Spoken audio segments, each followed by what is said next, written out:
আমেরিকার সাম্রাজ্যবাদ যেটা ছিল লাস্ট 50 বছরে, এখন কিন্তু আমরা অন্য স্টাইলের একটা নতুন স্টাইলের সাম্রাজ্যবাদ দেখতে পাচ্ছি। আমি একটু উদাহরণ দিই। ধরুন, রাশিয়ার আশেপাশে কি আছে? রাশিয়ার আশেপাশে যে ইস্ট ইউরোপিয়ান আছে, পোল্যান্ড আছে, ইউক্রেন আছে, ডেনমার্ক আছে, ফিনল্যান্ড আছে। এরা রাশিয়া নিয়ে তটস্থ, কারোর সাথে রাশিয়ার ভালো সম্পর্ক নেই। তার জন্য কি হচ্ছে, এরা ন্যাটোর অংশ হয়ে যাচ্ছে। চীনের আশেপাশে কি আছে? Bharat, Vietnam, Philippines. কার সাথে চীনের সম্পর্ক ভালো আছে? কারোর সাথে নেই। কিন্তু আমেরিকার দিক থেকে ব্যতিক্রম ছিল। আমেরিকার সাথে কিন্তু মেক্সিকো, কানাডা, অর্থাৎ আমেরিকার আশেপাশে যারা প্রতিবেশী, এন্টার ক্যারিবিয়ান বেল্ট আমেরিকার পাশেই ছিল। কেন ছিল?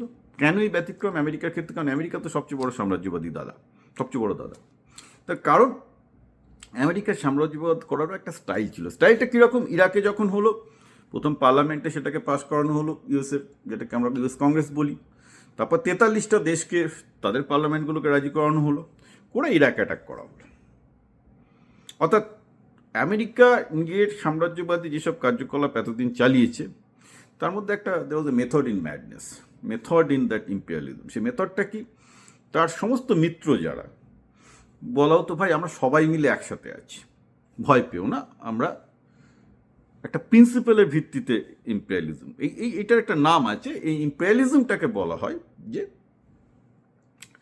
ইম্পেরিয়ালিজম ফর দ্য ডেমোক্রেসি, যে আমরা বদখত লোকগুলোকে তাড়ানোর জন্য ইম্পেরিয়ালিজম করবো, এবং তার জন্য আমরা সবাই একসাথে করবো। তোমরা আমাদের সাথেই আছো, নেটো আমাদের সাথে আছে, মেক্সিকো আছে, কানাডা আছে, সব আমাদের সাথে আছে, এবং সেন্ট্রাল এশিয়ান কান্ট্রিগুলো একসাথে আছে।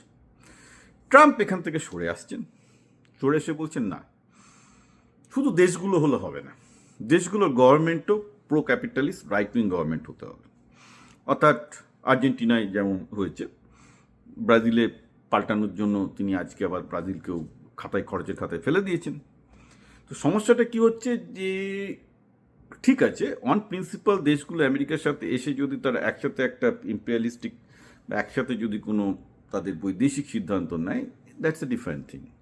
যার জন্য আমেরিকায় কিন্তু এই প্রতিবেশী দেশগুলোকে অতটা নার্ভাস হতে হয়নি। কিন্তু আজকে যেটা দাঁড়াচ্ছে, আমেরিকার জন্য প্রতিটা ক্যারিবিয়ান কান্ট্রি, ছোটো ছোটো দেশগুলো, এবং ক্যারিবিয়ান কান্ট্রিতে কী হচ্ছে আমি বলছি না, আরও অনেক কিছু ঘটছে বাই দ্য ওয়ে। ক্যানাডাতে, মেক্সিকোতে যে ঘটনাগুলো ঘটছে, এগুলো অভিপ্রেত নয়। কারণ এটাতে যেটা হচ্ছে, এটা আমেরিকার দাদাগিরি চলছে।